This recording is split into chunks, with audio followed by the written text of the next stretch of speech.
So if we put BRCA1 in the context of how we actually get a breast tumor, the epidemiological data shows that if you have a normal BRCA1, there's about a 12% risk of having breast cancer.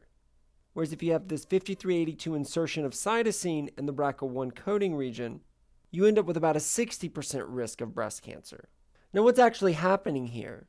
BRCA1, when there's a fully functional protein, is able to repair DNA damage, right? We said its normal function is to actually maintain genetic stability in a cell, and it helps to fix certain kinds of mutations.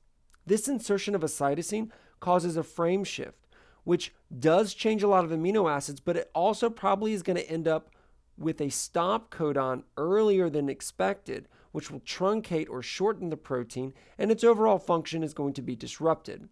Because it can't carry out its function of fixing these mutations inside the cell, those mutations can persist, cause other problems, and eventually turn into a tumor. So now our risk is elevated to about 60%.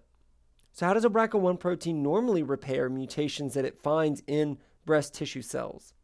Well, you'll remember from lesson 6, we learned that there are induced mutations that can come from many places, including X-ray energy. It can actually nick the DNA backbone and literally cut a DNA strand in half like this.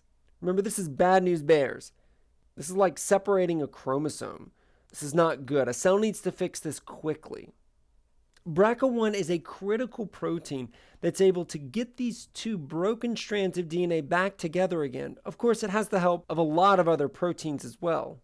But as long as BRCA1 is functioning efficiently with all the other proteins, then we can actually fix this mutation and we get our DNA strand glued back together. So although there are other backup repair mechanisms, without a fully functioning BRCA1, the DNA has a higher chance of going unrepaired, and eventually enough mutations occur that could cause the cells to grow out of control and form a tumor. Thus, your risk for breast cancer with the BRCA1 mutation is much higher.